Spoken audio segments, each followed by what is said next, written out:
What's going on, guys? Welcome to Motivated Motorsports. Today's video, we're going to be going over the jigging frame for this guy, getting it all squared up and leveled so that way we can finally start cutting on this thing.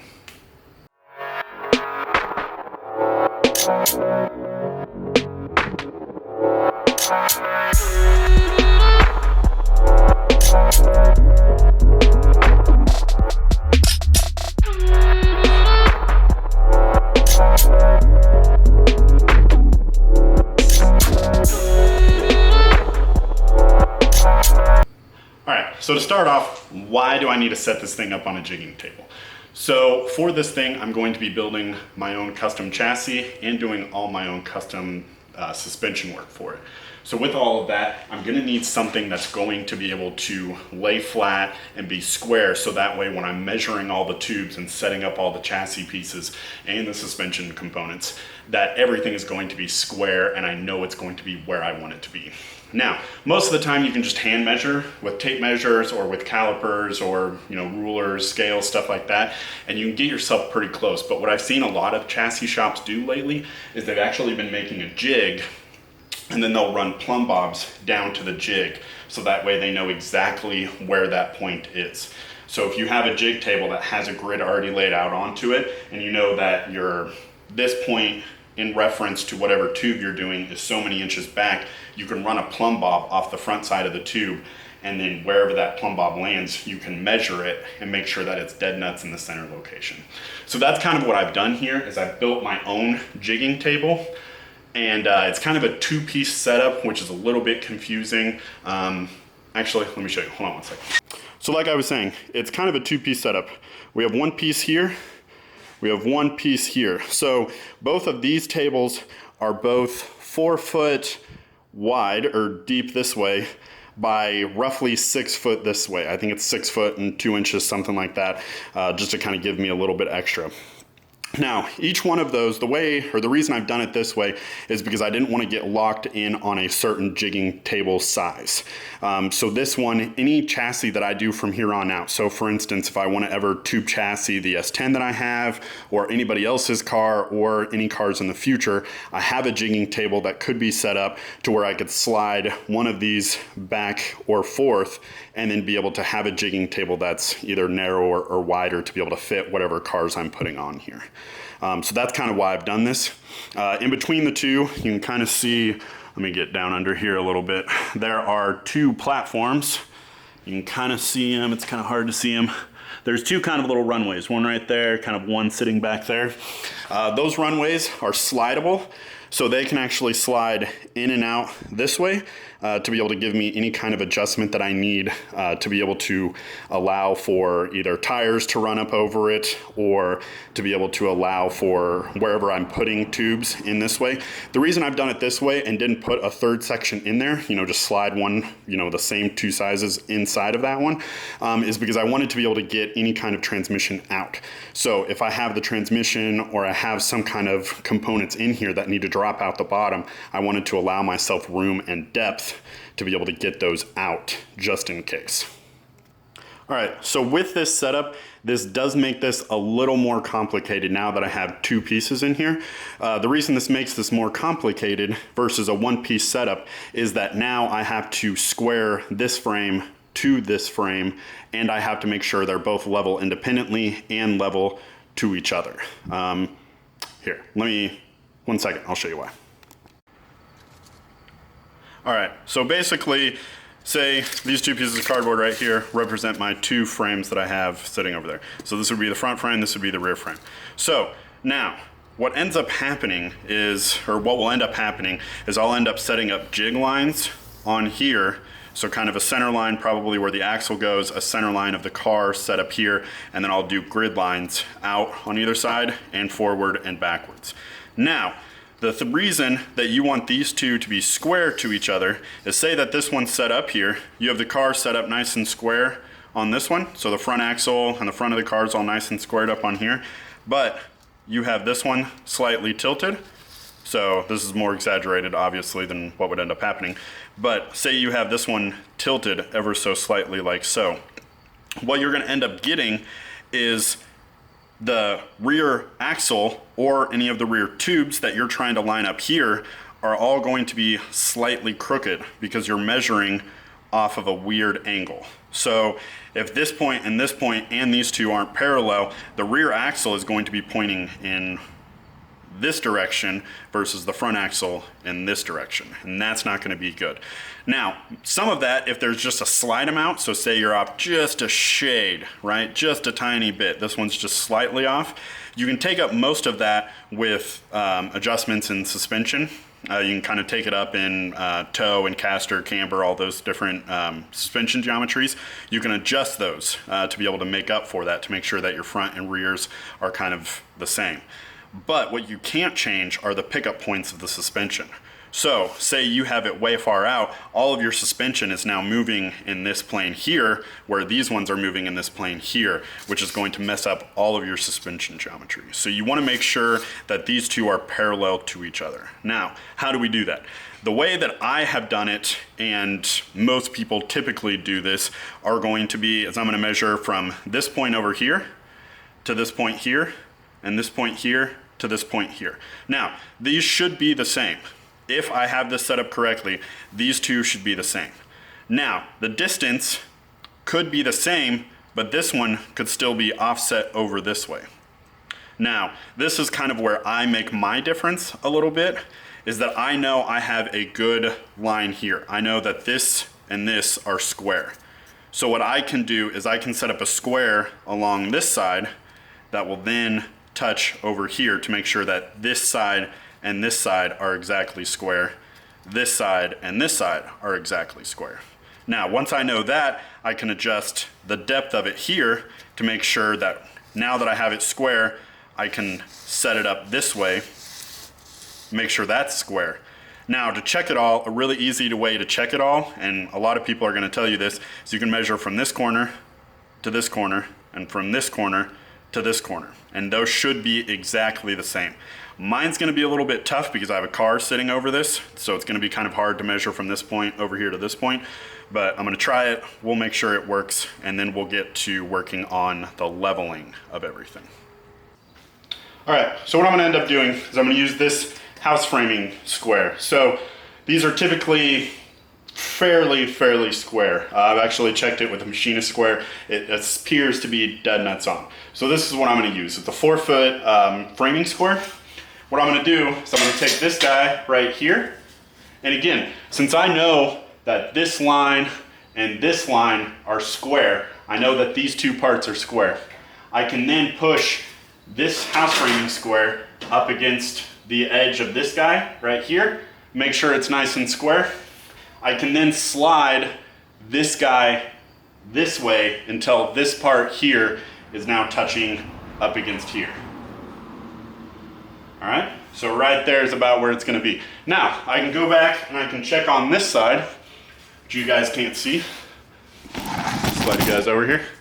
So now I can check to see if these two match up right here, which,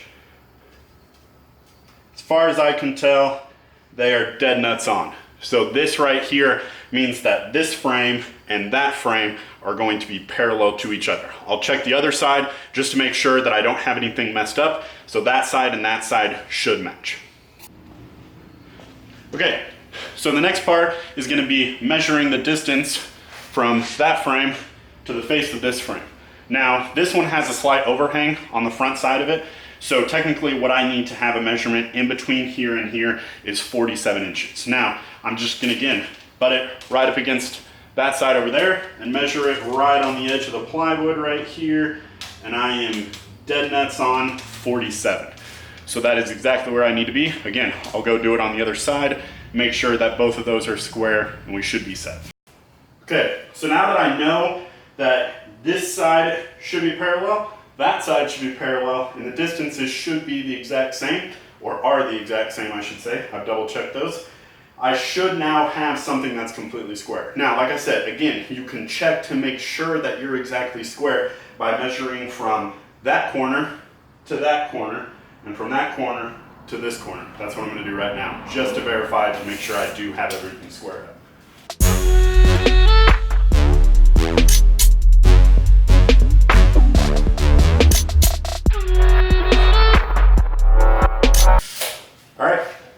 They look good. Everything should be squared up. Now it's time to start leveling everything. All right, so back to our paper templates now. Now, these are turned on their side. So imagine the car's sitting up here. There's one wheel here, one wheel kind of down here, as you can see. So now, what I need to make sure to do is make sure both of these are level now. So again, just like with them needing to be parallel and square to each other, I need them to both to be as even as possible. So basically, if you have the front one that's tilted down, well, now all your suspension geometry is based off of that. Again, if the rear one is pointed down, now all your suspension geometry is based off of that angle, and that's not going to be good. Now, what you want to have do is not only have both of these be parallel, so that way when you're measuring from, say, a suspension pickup point here down to your table to make sure that this point and this point are level, this point and this point are level, what you're also going to want to have to do is make sure that this plane and this plane are going to be the same. So you want to make sure that these two are level to each other. Again, if they're not going to be, now you have one suspension sitting on top of the other, or vice versa, which is also not any good. What I have here is a digital level. I think I bought this off of Amazon. It was relatively cheap, but this is going to give you a better degree of accuracy than just a normal bubble level. A normal bubble level, you're going to get close, but if you want to really get dead nuts on, it's going to be, you know, a digital style level like this is what you're going to want to have. This one just gives you the degrees right here on the face. Let me see if I can, you can kind of see it. If I tilt it one way, or if I tilt it the other way, get it out of the light, so you guys can kind of see how it's changing. So yeah, what I'm going to do now is I'm going to go through all of these.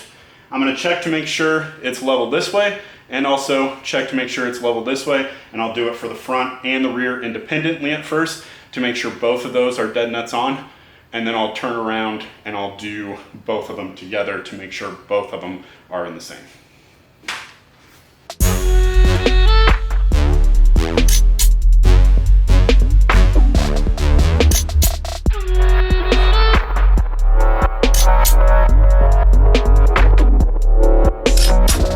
So how I normally do the two frames together is I'm going to get a piece of angle iron or some kind of piece of tubing or something along those lines.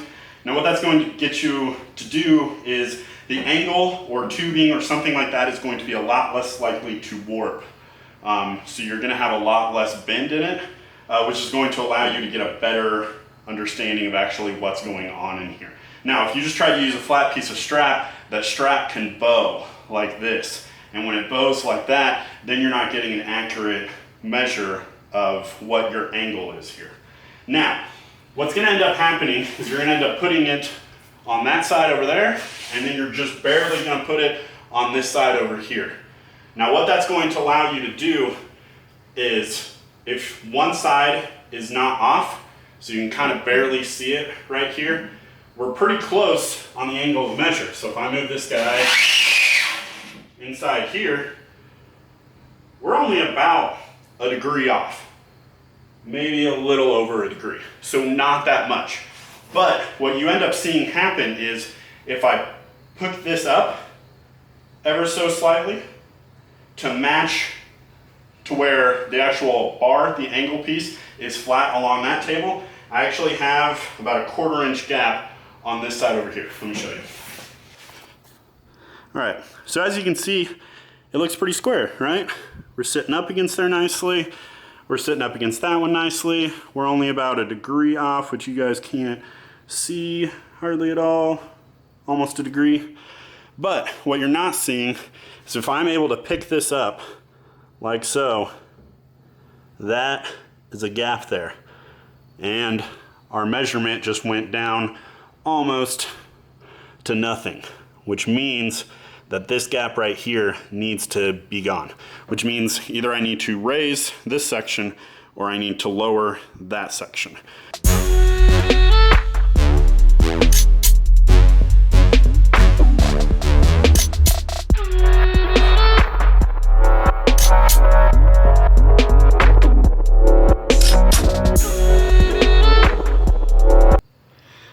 Well, that's how it goes sometimes. So, as I was adjusting one of the feet on the front pedestal, what ended up happening was I found one of the feet was actually bent down. Let me show you that really well. It's way under there. Anyways, so what I'll have to end up doing is ordering some. I'll get them mounted up on there. I'll get all that redone. Probably not gonna show you guys because you guys just watch me do it now. So there would be really no point in me showing it to you twice. That wouldn't make any fun for you guys. While those are coming in, I have the new wideband just came in. So let me show you that guy. This guy right here. This is Innovate Motorsports wideband sensor. I had one in my S10 and it ended up going bad. For some reason it had all kinds of weird, funky display issues. But yet the readings that I was getting on HP tuners were completely fine. So I don't know what was going on there, but I sent it to them. They warranted it. It's back. So I'll end up putting that in while I'm waiting on the feet to come in. As soon as those feet come in, I'll go ahead and get back on that guy. I'll put on the new feet, show you guys that, and then on to making some kind of adjustable mounts. So that way I can adjust the car front to back on the table and also side to side. So that way I can make sure everything's square and everything's gonna work. After that, yeah, get some braces set up in the center of it and then turn around and start chopping out the bottom, start making some tubes, start welding in some chassis pieces. So we're getting close. Kind of a little bit of a setback today, which is unfortunate, but that's how building these things go. So yeah, thanks for watching. If you wouldn't mind, go to my Instagram page, follow me on Instagram. Obviously, hit like, subscribe, share this post if you guys thought it was cool. Yeah, thanks. Bye.